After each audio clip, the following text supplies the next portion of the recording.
Hello everyone, I'm Manshi and I'm NEET aspirant from last 2 years. So today's topic is 5 things I wish I knew before my first attempt. So सबसे पहले this video will definitely help you वो जो भी first attempt दे रहे हैं. My very first point is basics को clear ना करना. अब हमारे बेसिक्स क्लियर नहीं है तो हम एडवांस लेवल तक पहुंच ही नहीं सकते। और जैसा अब नीट 2025 आया है उससे ये क्लियर हो चुकी है बात कि एडवांस लेवल तक हमें तैयारी करके चलनी ही पड़ेगी। और जिसको बेसिक्स नहीं आते वो एडवांस लेवल तक वैसे ही नहीं पहुंच पाएगा। अब जैसे फिजिक्स 2025 में एक क्वेश्चन आया था दैट इज़ 22.5 डिग्री से रिलेटेड, और जिसको ये नहीं आता होगा, बेशक वो क्वेश्चन आता हो पर अगर ये नहीं आता होगा तो वो क्वेश्चन हो ही नहीं पाएगा उससे। सो बेसिक्स इज़ वेरी नीडेड और हर चैप्टर में कुछ ना कुछ बेसिक होता ही होता है। And second thing is revision. तो मैं 11th में थी तो मेरी जब 11th का सिलेबस बिल्कुल एंड तक आ गया था, मैंने रिवीजन को छुआ तक भी नहीं था, मैंने पुराने टॉपिक्स को छुआ तक भी नहीं था।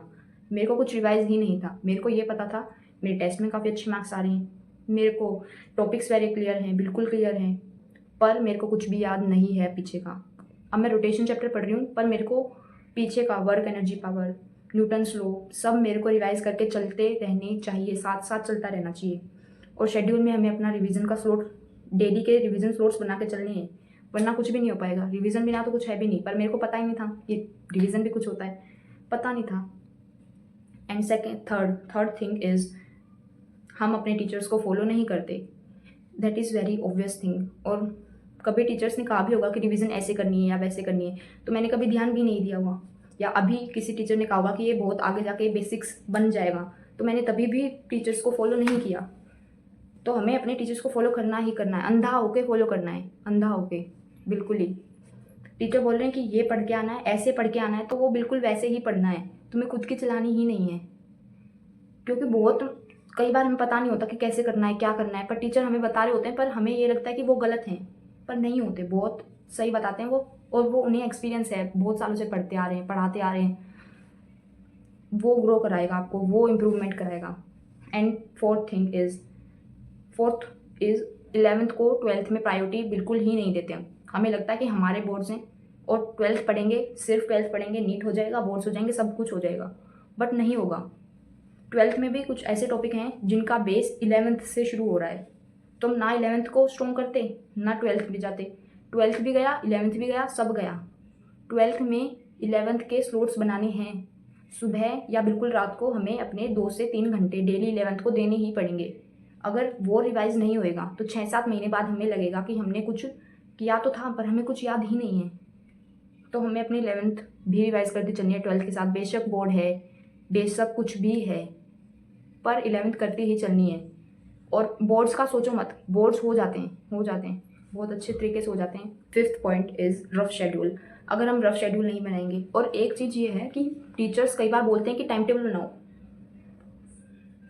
पर वो चीज़ फॉलो नहीं करनी। टाइम टेबल कभी फॉलो हो ही नहीं सकता, और यही मेरी गलती थी। मैंने पूरी 12th सिर्फ टाइम टेबल बनाने में लगा दी, और मेरे को ना कुछ रिवाइज था, ना कुछ याद था, कुछ भी नहीं आता था। मेरे को दोबारा स्टार्ट से पढ़ना पड़ा एट द एंड। और यही बहुत बड़ी गलती थी कि टाइम टेबल ना तो कभी बनता है, बन भी जाता है तो कभी भी फॉलो नहीं होता। और यही गलती है। हमें सिर्फ ये प्रायोरिटाइज करना है कि इतने बजे उठना है, इतने बजे सोना है, उसके बीच में बस ये कि 3 घंटे में बायो पढ़ूंगा, फिजिक्स पढ़ूंगा, केमिस्ट्री पढ़ूंगा, बस इतनी देर में रिवीजन करूंगा, इतने घंटे में 11th पढ़ूंगा, बस। इसके अलावा ये नहीं कि भाई इतने बजे से इतने बजे ये उठूंगा, नहाऊंगा, धोऊंगा, खाऊंगा, पीऊंगा। नहीं होता फॉलो, कभी भी नहीं होता। और दूसरी, इसमें ही टाइम टेबल के साथ साथ रफ शेड्यूल बनाना है। टाइम टेबल नहीं बनाना, रफ शेड्यूल बनाना है। फिर आते हैं कंसिस्टेंटली उसको फॉलो करना। अगर कंसिस्टेंसी है ही नहीं, चाहे तुम 5 घंटे पढ़ रहे हो पर डेली पढ़ रहे हो, तो बहुत अच्छी चीज़ है। पर ये नहीं कि तुम 10-10 11 घंटे पढ़ रहे हो, 2 दिन पढ़े, अगले दिन तुम 1 ही घंटा पढ़े हो, ये तो बिल्कुल ही तुम्हें जीरो पे ले जाएगा। तो वही है, वो इवन वो उसको बैकलॉग भी बना देता है। तुम अगर 12 घंटे पढ़े एक दिन, अगले दिन तुम 1 ही घंटा पढ़ रहे हो, तो तुम डेली का रिवाइज भी नहीं करोगे उस 1 घंटे में। तो वही है कि तुम अगर डेली 5 घंटे पढ़ रहे हो, पर डेली पढ़ो, डेली पढ़ो। तो कंसिस्टेंसी बहुत ज़्यादा इंपॉर्टेंट है। इन सब में से सबसे इंपॉर्टेंट तो कंसिस्टेंसी है। चाहे तुम कुछ भी कर लो, अगर तुम बिल्कुल जीरो पे भी हो ना, अगर बट तुम कंसिस्टेंट हो, तो तुम एडवांस लेवल तक भी जा सकते हो, पर कंसिस्टेंसी फॉलो होनी चाहिए। Okay, so this is my, so I hope this video is going to help you, and I know this video will definitely help you grow. क्योंकि अगर मुझे ये कोई बताता, मुझे पहले पता लग जाते, तो मैं अपने आप को ग्रो कर सकती थी, अपने एडवांस लेवल तक लेके जा सकती थी। बट वही मुझे भी अपना यूट्यूब का ही सहारा लेना पड़ा, और वो हो जाता है फिर grow. Consistency is the key for success. Okay, so this is my video and I hope you like it. Thank you for watching. Bye bye, have a good day.